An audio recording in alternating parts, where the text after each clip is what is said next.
Australia میں اسرائیل مخالف حکومتوں کے خلاف پالیسی کا نفاذ شروع ہونے جا رہا ہے۔ آسٹریلیا میں اسرائیلی اثر و نفوذ تیزی سے بڑھ رہا ہے۔ جولائی 2024 میں نام نہاد یہود دشمنی یعنی اسرائیل پر تنقید روکنے کے لیے آسٹریلیا میں ایک نیا ادارہ قائم کیا گیا ہے۔ یہ ادارہ کسی مخصوص ایکٹ یا آئین سازی کے بجائے وزیر اعظم آسٹریلیا اینتھونی البنیز کے انتظامی حکم پر قائم کیا گیا ہے۔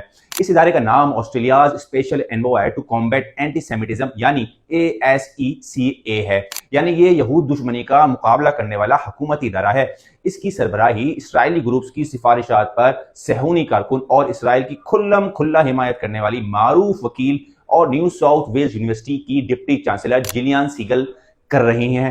نام نہاد یہود دشمنی کے نام پر قائم ہونے والا یہ ادارہ براہ راست آسٹریلین پرائم منسٹر اور آسٹریلین ہوم منسٹر کو رپورٹ کرتا ہے۔ جیلین سیگل آخر ہے کون؟ جیلین سیگل جنوبی افریقہ میں پیدا ہوئی اور قانون کی اعلیٰ تعلیم آسٹریلیا اور امریکہ سے حاصل کی۔ جیلین نے اعلیٰ ترین حکومتی پالیسی بورڈز اور اداروں میں طویل عرصے کام کیا۔ جیلین کی پیشہ ورانہ زندگی بینکنگ مس کنڈکٹ سے بھری پڑی ہے، جس کی وجہ سے سال 2019 میں آسٹریلیا کو بینکنگ رائل کمیشن بھی قائم کرنا پڑا، جس کی سفارشات کے بعد نیشنل آسٹریلین بینک NAB، جس کی وہ ڈائریکٹر بھی تھیں، کو اپنے صارفین کو 1.1 ارب ڈالرز کی ادائیگیاں بھی کرنی پڑی۔ Jillian Segal Australia Israel chamber of commerce کا حصہ بھی رہی۔ آسٹریلین وزیر خارجہ پینی وونگ نے جب اسرائیل سے غزہ کے اسپتالوں پر بمباری روکنے کا مطالبہ کیا تو جیلین سیگل نے تبصرہ کیا کہ ایسے بیانات اسرائیل اور اس کے ساتھیوں کے لیے مددگار نہیں۔ آسٹریلیا پر اثر و نفوذ کی جنگ میں امریکہ اور اسرائیل چین پر کیسے بازی لے گئے؟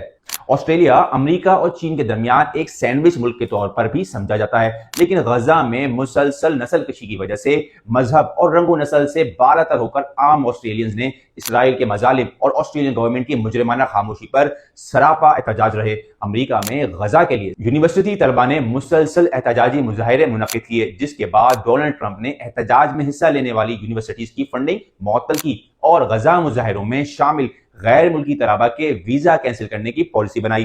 برطانیہ میں فلسطین ایکشن کمیٹی فلسطین ایکشن نامی ادارے سے جڑے افراد پر دہشت گردی کے قانون کے اطلاق کا اعلان ہوا اور اب آسٹریلیا نے اپنی داخلہ پالیسی کی پولیسنگ ایک اسرائیل نواز کے سپرد کر دی۔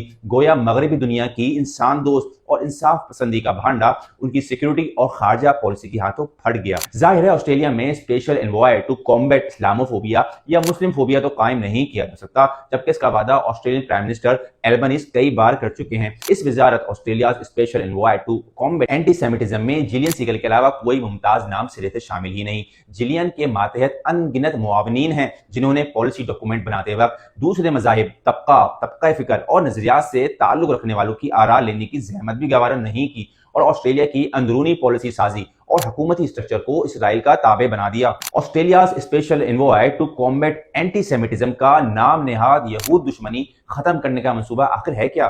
جولائی 2025 میں جیلین سیگل نے آسٹریلیا میں نام نہاد یہود دشمنی کو مٹانے کا پلان پیش کیا، لیکن آسٹریلین گورنمنٹ نے اس تھوپے گئے منصوبے پر کوئی ٹھوس رد عمل نہیں دیا اور اس پر عمل درآمد نہیں کیا۔ لیکن 14 دسمبر کو بونڈائی بیچ پر ہونے والے دہشت گردانہ حملے نے آسٹریلین گورنمنٹ کو جیلین سیگل کے منصوبے کو نافذ کرنے پر مجبور کر دیا، جس پر جیلین سیگل نے تبصرہ کیا کہ یہ تو محض شروعات ہے۔ اسرائیل کی مخالفت ختم کرنے کے لیے پورے آسٹریلیا میں کیا تبدیلیاں متوقع ہیں؟ آسٹریلیاز special envoy to combat anti Semitism اپنی ویب سائٹ پر اسرائیل کی مخالفت کو یہود مخالفت کے بھیس میں بیان کرتا ہے اور اس مخالفت کو ختم کرنے کا دیرپا منصوبہ بھی جیلین سیگل نے 20 صفحات میں بیان کر دیا ہے۔